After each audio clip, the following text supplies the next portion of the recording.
Sato, we're listening from the president now on an update of what happened at the White House Correspondents' Dinner. Let's listen. That was supposed to bring together members of both parties with members of the press. And in a certain way it did.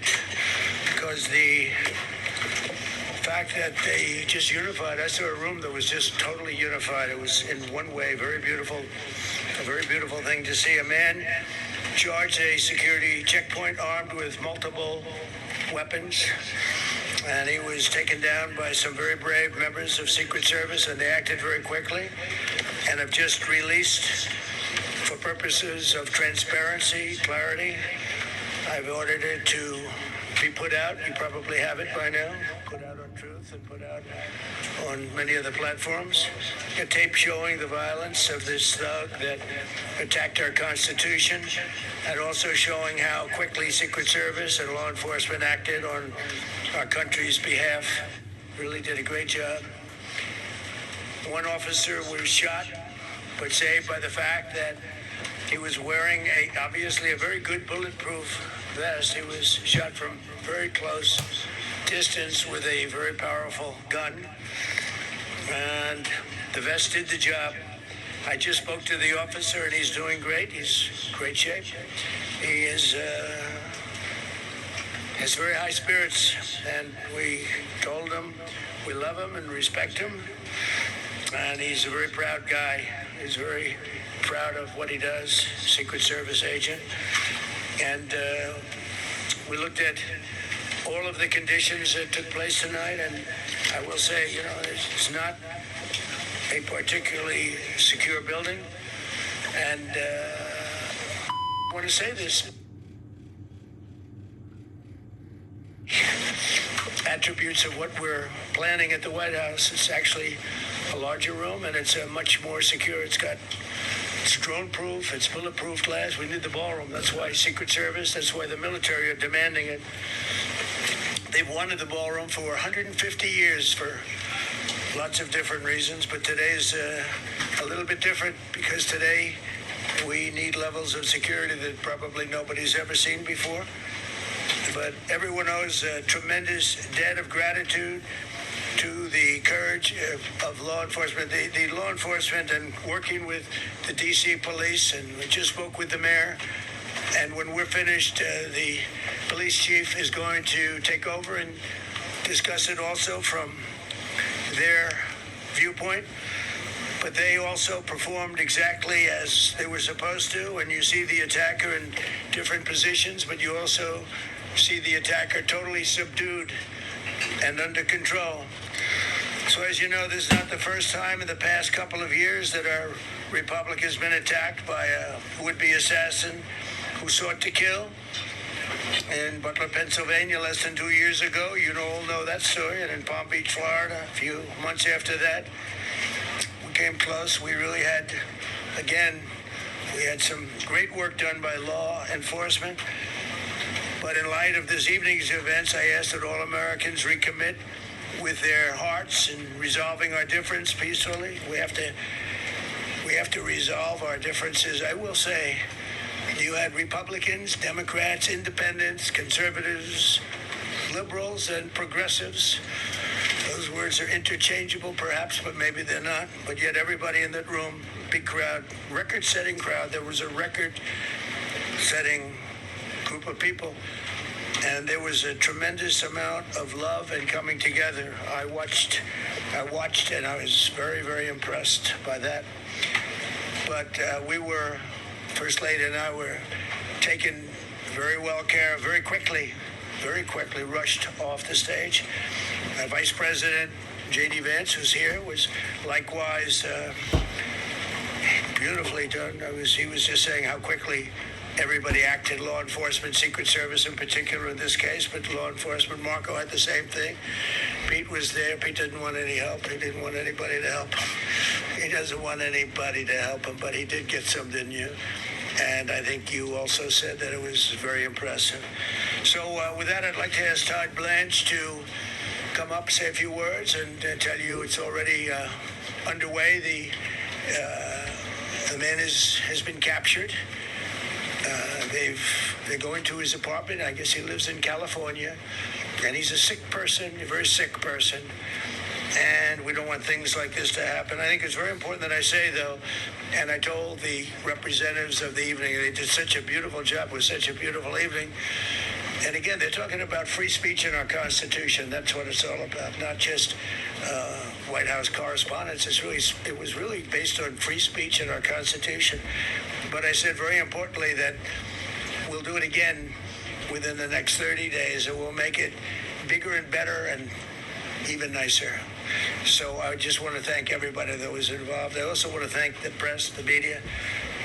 You've been very responsible in your coverage. I will say I've been seeing what's been out. You've been very responsible.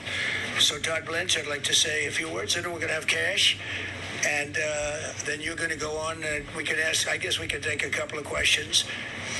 I want to thank the First Lady that was a rather traumatic experience for her. There's a lot of action taking place up there very quickly. But again, the response time was really incredible. And we're going to reschedule. We're going to do it again.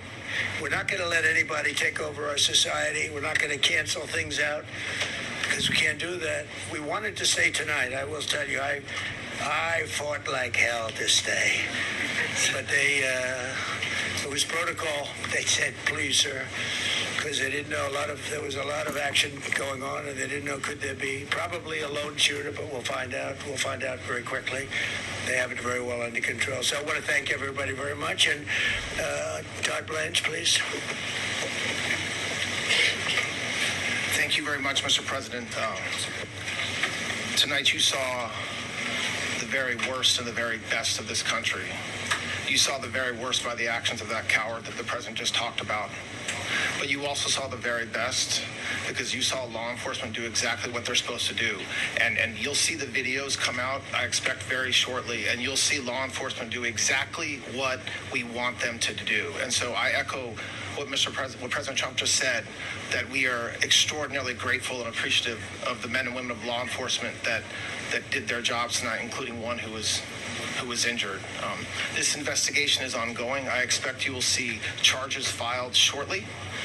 The charges should be self-evident given the conduct, but as you'll hear, there will be multiple charges surrounding the shooting, around the possession of firearms, and anything else that we can get on this guy. The investigation is obviously ongoing and just started. There is federal law enforcement already working on search warrants and doing their job, and I don't want to get ahead of them and don't want to get ahead of the work that they're doing even as we speak. Director Patel and I were just on the crime scene a short while ago, and everybody in this room should rest assured that the Metropolitan Police Department, the FBI, Secret Service, everybody's on the scene doing their job. I know that the police chief is going to give an update from the scene as soon as we're finished here, and I obviously will lead the details of what they have learned to him. But in the meantime, I just want to thank everybody in this room for the courage, and I want to thank President Trump for his words, and I promise you, justice will be served. Thank you, Director Patel. Thank you, General. Thank you, Mr. President. The President's absolutely right. You saw the best resolve of American law enforcement because you, Mr. President, inspire them 24/7, 365. You give them the resources that they need, and they know that you have their back. And that is a changing dynamic in this country, and that's why you saw brave Secret Service agents respond immediately, swiftly, subdue and take down the suspect, and safeguard the lives of thousands of individuals at that hotel. Thanks to our interagency partnership with the Department of Homeland Security and the Metropolitan Police Department, the FBI was rapidly deployed onto the scene, took over the evidence response unit, is examining all the ballistics that were found on scene, to include the long gun and the shell casings. We are conducting witness interviews as we speak. You will hear from our team on the scene there with the mayor and the head of the FBI field division there. But please note what the Attorney General has just said reigns no truer. You saw the very best of America tonight. The very best unite us at a time of uncertainty, because we have leadership here with the President, the Vice President, that backs law enforcement, and the men and women that I shook their hands on the scene today could not have been prouder to show up on scene. And as the Attorney General said, make no mistake, we are conducting witness interviews. If you have any information whatsoever related to this event, 1-800-CALL-FBI. 1-800-CALL-FBI. No piece of information is too small. No piece of information is inadequate. We will evaluate it all. We will also be conducting interviews of those that were there. And if any of those individuals have information, please come forward to law enforcement or the FBI or the Metropolitan Police Department.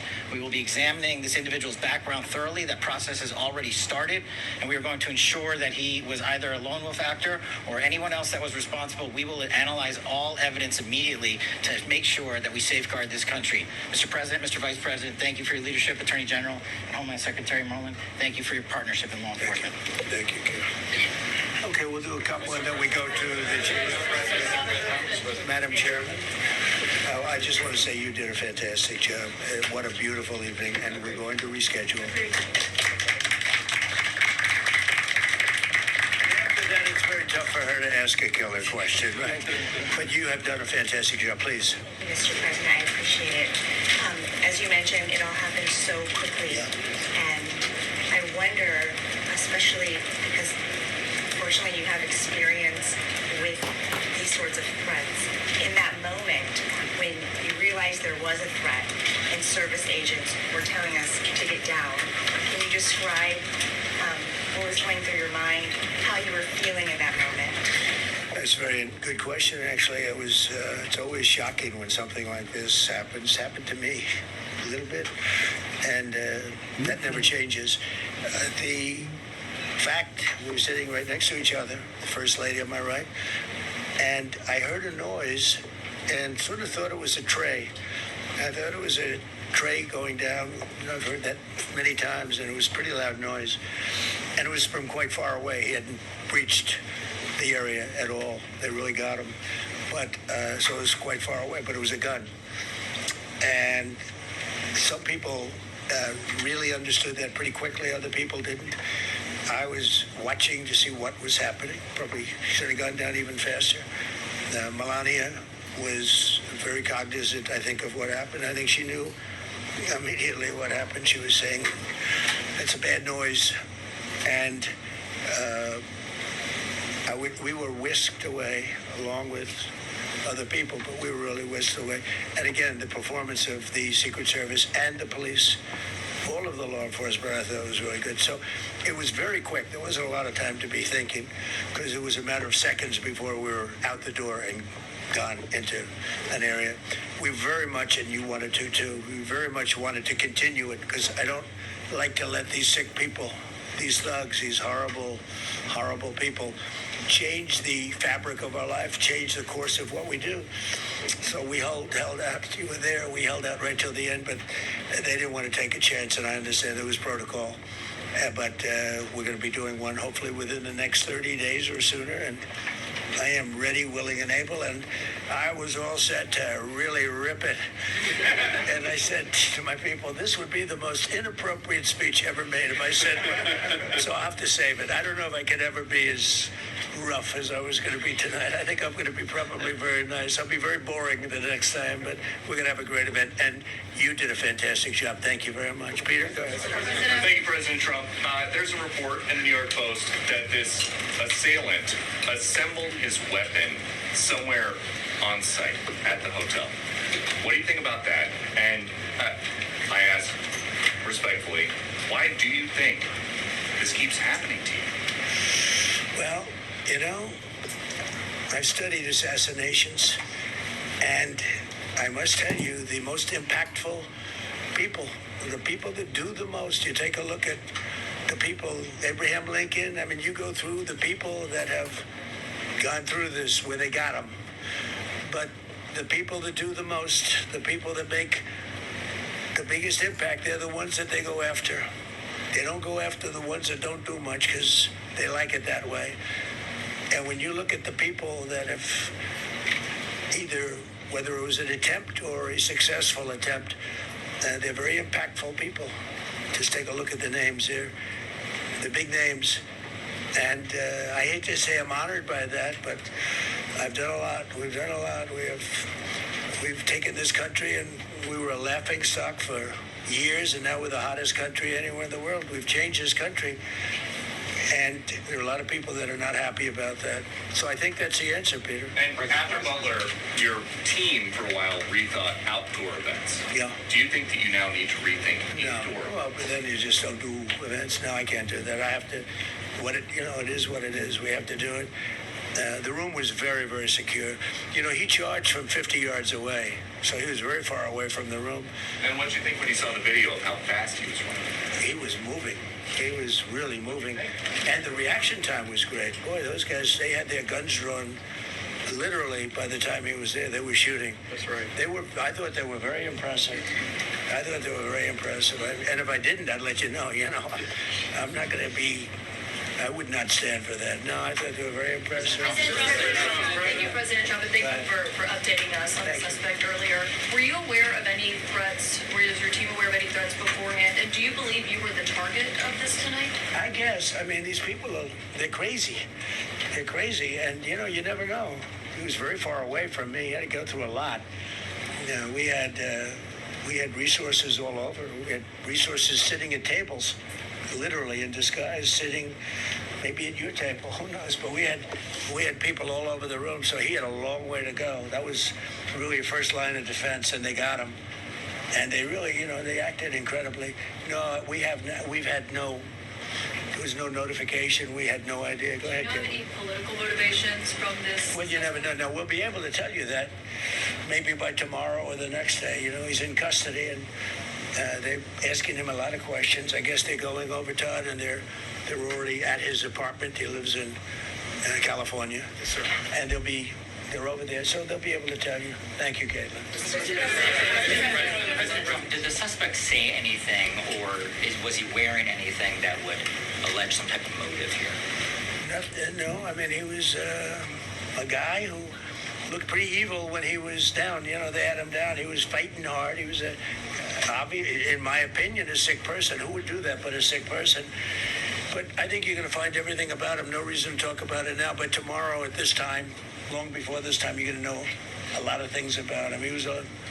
They seem to think he was a lone wolf, and I feel that too. Are you concerned about U.S. Secret Service protection ability? We saw several of the detailees take minutes to be escorted out of the room. No, they acted very quickly. No, I was very impressed by Secret Service. I mean, I'm the one, and Mark Wayne, you would agree with that, I think. I'm the one that would complain. You don't have to complain for me. I would be complaining. I'd be up here right now saying they didn't do their job. Oh, believe me, because, it's my life. And I want to live because I want to make this country great. That's why I want to live. But when you're impactful, they go after you. When you're not impactful, they leave you alone. Okay, a couple of more. Go ahead, please. Is there any indication that this shooting could have been linked to the war in Iran? I don't think so, but you never know. We're going to know a lot. We have the best people in the world working on it, and we're going to know a lot. Please. Mr. President, there's a lot. You, as well as some of us who have covered Butler, experienced another horrific day 2 years ago. Yeah. What felt similar? You had the First Lady with you today. What felt different? And you have another 2+ years in office. Are you concerned about something like this happening? Well, I can't be concerned. I can only get great people. They did the job, in my opinion, a much better job than Butler. Butler had one weak spot that we all know about. Somebody should have been up there. But even Butler, we had our sniper on our side within 4.2 seconds from a distance of about 400 yards, one shot, and he was gone. And if he didn't do it, now, he's David. His name was David. I say, hello, David, every time I see him. David, I like you very much, David. But think of that. Now, if he doesn't hit him, and he hit him right between the eyes from 400 yards without any notice, nobody knew. He heard a sound. He looked over, and there was actually a tree that was somewhat in his way. You know the story very well. And he aimed, he fired, and if he didn't do that, beyond me, you would have had a lot more people killed. We lost one great person and 2 people very badly hurt. They're okay now.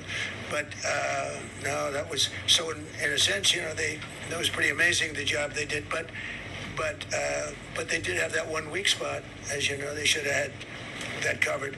Tonight they had everything covered very quickly, and he was fast. He was running full blast, and they got him before they got any further. I was very far away. You know, he hadn't anywhere close to breach the doors of the ballroom. The ballroom was sealed, and everybody in there. That's why once those doors opened, they didn't want to do tonight. If the doors weren't opened, we could have probably done it tonight, but I think we're much better off rescheduling. Yeah, please. Mr. President, for you and perhaps law enforcement as well, what is the level of confidence that this was a lone actor, and has the suspect made any statements to police while in custody? Yeah, I think it's just look, it's not my profession. We have great professionals up here and outside that have been working with us.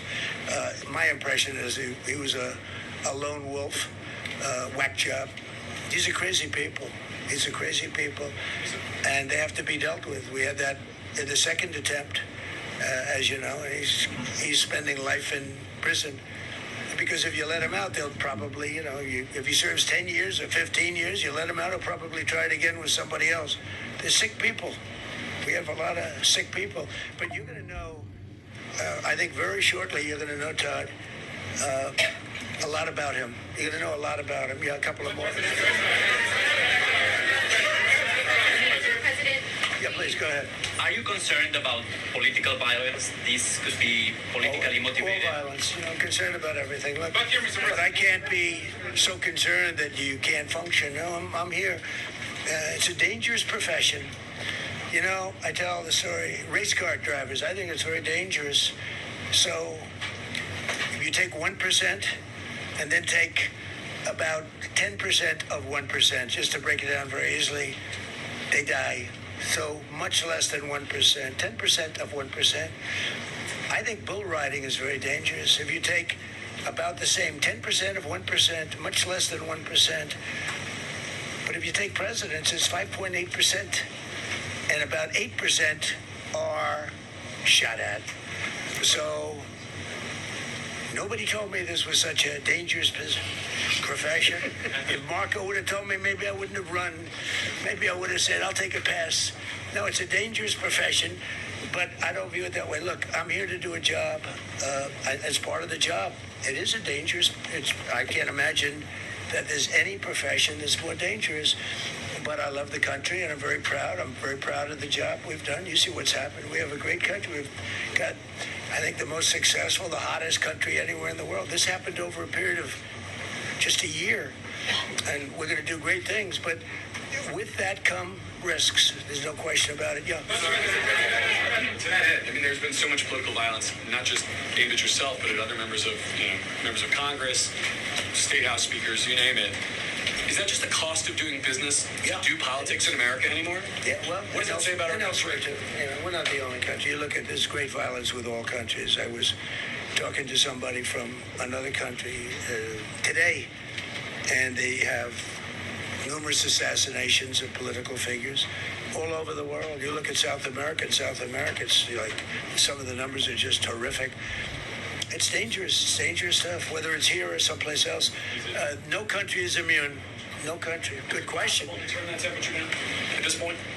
Well, probably if I decided to just not do much, if I let everybody rip us off and take advantage of us. Look, we're leading the world in trade now. We're leading the world in the military. We're the greatest military in the world. I rebuilt it in my first term, and now we use it because we have no choice. We can't let, as an example, Iran, we can't let them get a nuclear weapon. Everything will be peanuts compared to that if they ever were given a nuclear weapon, and they'd use it too. Marco and I were talking about it today. They would use it without even hesitation. We can't do that. It was a shame. I said, oh boy, look at the numbers. We just broke 50,000 in the Dow. We just broke 7,000 in the S&P. They said we couldn't do it in 7 years, 5 years, 4 years. They were saying maybe in 5 or 6 years. And we did it in 1 year. And I called everybody together. I called all of these people and others, and I said, we have to take a little journey. I say to do this. We just had the great number. We just broke 50,000. Wasn't supposed to happen during my term. Wasn't reachable. We did it in 1 year, and I said, we're going to have to make a journey to Iran. They're going to have a nuclear weapon if we don't do it. We had the B-2 bombers take them out. I terminated in the first term the Obama agreement, the Iran nuclear agreement, which was a disaster. That was a road to a nuclear weapon. They would have used it. They would have used it 100%. So, when you do things like that, you become a target. If I wasn't doing that, I guess I'd be a lot less of a target, but I'm honored to be. Okay, one more question. Go ahead.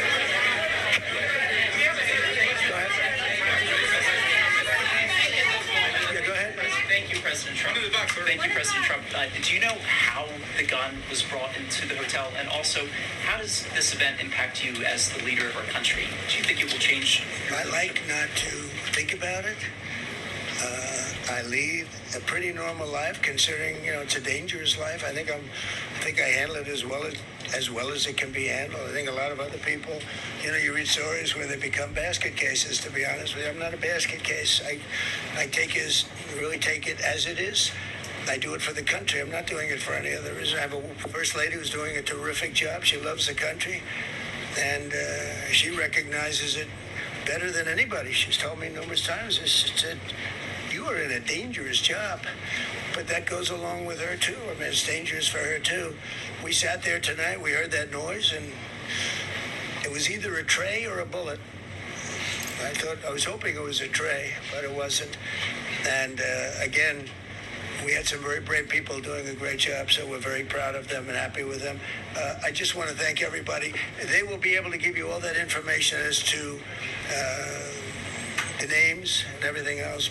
I think we released the names already. Most of you would have it, but his name. We appreciate it. I see so many tuxedos and beautiful dresses. It was a little different evening than we thought, but we're going to do it again, and we have a great chairman who we're so proud of, and we have to make it better. We'll make it safer, I guess, right? But we're going to make it even better. Okay, thank you very much. Thank you. President Trump, so let's hear from the president about how impactful this was. Can we hear from her about? Well, honey, would you want to say something? Okay.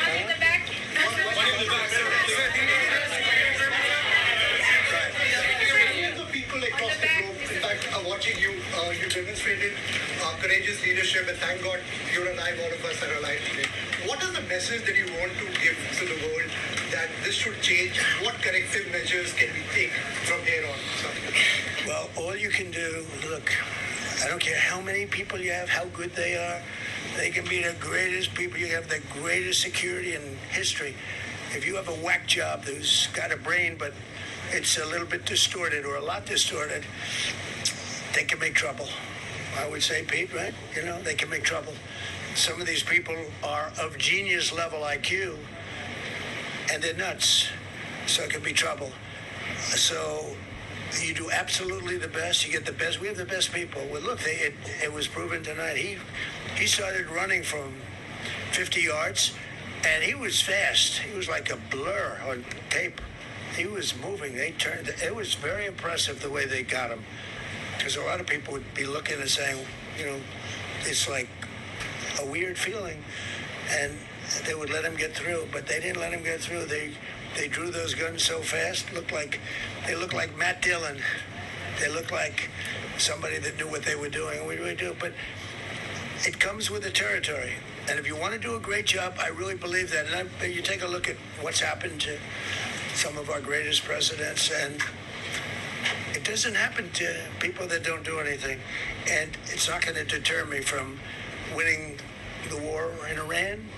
I don't know if that had anything to do with it. I really don't think so, based on what we know. But we're going to continue to do a great job. That's all I can do. Thank you very much. See you tomorrow. Thank you. We've just been listening to President Trump give an update on the shooting at the White